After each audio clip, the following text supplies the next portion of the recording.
Hola chicos, vamos a hacer un vídeo explicando un poco cuáles son los cambios de estado.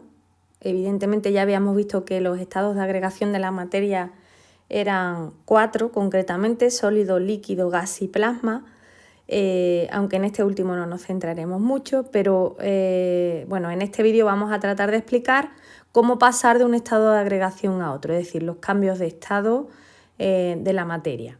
Bueno, he aprovechado para insertaros los apuntes que están en el aula virtual y así irlos explicando pues a medida que lo vamos leyendo, ¿vale? ¿Qué es un cambio de estado? Pues un cambio de estado no es más que es un cambio físico, no es químico, ¿vale? En el que gracias a la temperatura o a la presión podemos, como dice su nombre, cambiar de estado de agregación, ¿vale? De un estado de agregación a otro podemos pasar siempre y cuando manejemos la presión o la temperatura. Entonces, ¿qué se caracteriza? Vamos a empezar por aquí. ¿Qué caracteriza un cambio de estado? Los cambios de estado, ¿por qué se caracterizan? Bueno,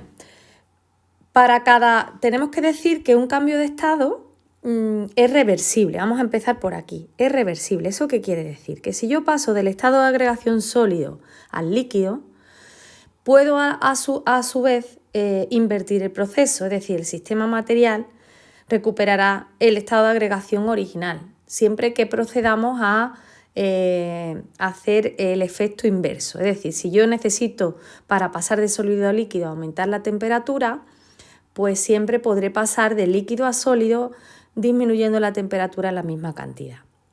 Una cosa muy importante es que mientras que se está produciendo el cambio de estado, ¿vale? Mientras que se está produciendo el cambio de estado, la temperatura es constante todo el rato.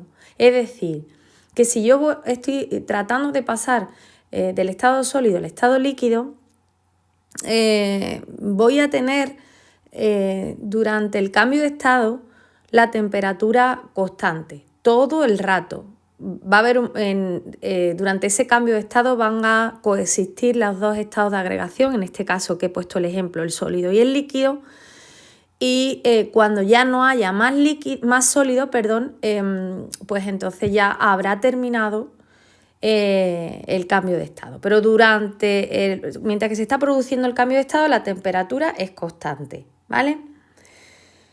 Bien, y ya la última es que para cada presión, por ejemplo, es decir, en nuestro caso generalmente, que en tercero vamos a estudiar los cambios de estado de materias, o sea, de materiales que estén sometidos a la presión de una atmósfera, ¿vale? Que es la presión a la que estamos sometidos pues todo lo que esté encima de la Tierra, ¿no? La presión atmosférica, gracias a los gases de la atmósfera. Bien, pues para cada presión que han definido por un valor concreto de temperatura. ¿Eso qué quiere decir? Que la temperatura de fusión de un determinado material a la presión de una atmósfera siempre es la misma, ¿de acuerdo? Esa temperatura se va a llamar en este caso la temperatura para cambiar del estado sólido a líquido, es decir, para cambiar, para digamos, fundir ese material, ¿vale? La temperatura de fusión, pero siempre está asociada a un material y a una determinada presión, ¿vale? Fijaos que en este esquema podemos resumir los distintos tipos de cambios de estado. Para pasar, ya lo conocéis desde el segundo de la ESO, pero bueno, vamos a repasarlo. De sólido, aquí lo veis, de sólido a líquido pasamos, o sea, el cambio de estado se llama fusión. De líquido a gas, vaporización.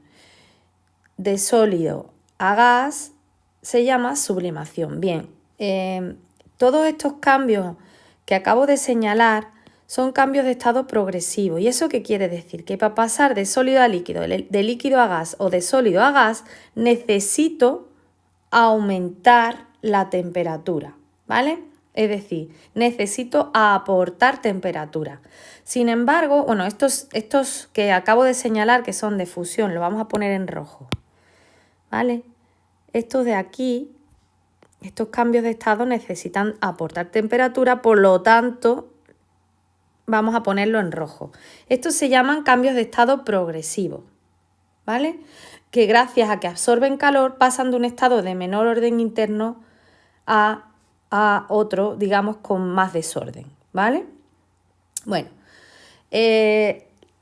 a su vez, los cambios de estado inverso, es decir, para pasar de gas a líquido, que se llama condensación, para pasar de gas a sólido, que se llama sublimación regresiva o sublimación inversa, y para pasar de líquido a sólido, que se llama solidificación, tendremos que desprender calor, ¿vale? Es decir, necesitamos bajar la temperatura para que eso pueda producirse. Entonces esos cambios se llaman cambios de estado regresivos, en los que la temperatura ha de bajarse para que se puedan producir.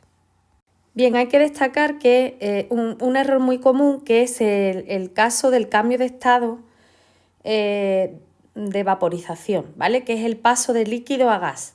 Vale, pues la vaporización puede pasar o puede ocurrir por dos vías, ¿vale? Las vamos a ver aquí, que son estas. La evaporación, o sea, la vaporización es el paso de líquido a gas, pero puede ocurrir de dos formas distintas. La evaporación y la ebullición, que son cosas bastante distintas. La evaporación es una vaporización lenta y suave, ¿vale? Y solamente transcurre en la superficie del líquido. Si nosotros, por ejemplo, vamos a poner esto un poquito más pequeñín y esto aquí. Si nosotros tenemos aquí un líquido, ¿vale? En un depósito y se produce la evaporación, lo que va a ocurrir es que las moléculas de la superficie del líquido van a estar constantemente en un equilibrio que se llama de evaporación, es decir, van a estar pasando del estado líquido al estado gas, ¿vale? Entonces, esta vaporización se va a producir solamente va a transcurrir a nivel de superficie del líquido. Ejemplos típicos, bueno, pues el agua del mar o de los océanos pasan al estado de vapor y forman las nubes, ¿vale? Con lo cual, el proceso de evaporación es un proceso de vaporización, es decir, paso de líquido a gas, en el que no es necesario alcanzar la temperatura de ebullición, ¿vale?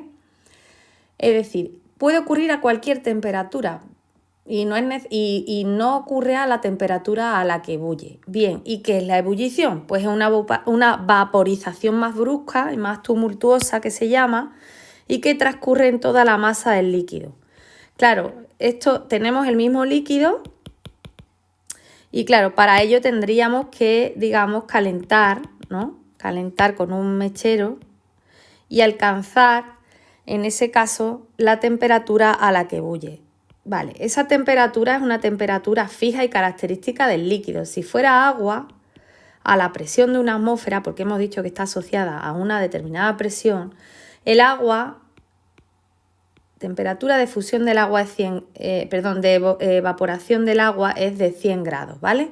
Entonces, ¿qué va a ocurrir? Pues que se van a producir a nivel de toda la masa del líquido, no de la superficie, el paso de líquido a gas, ¿vale?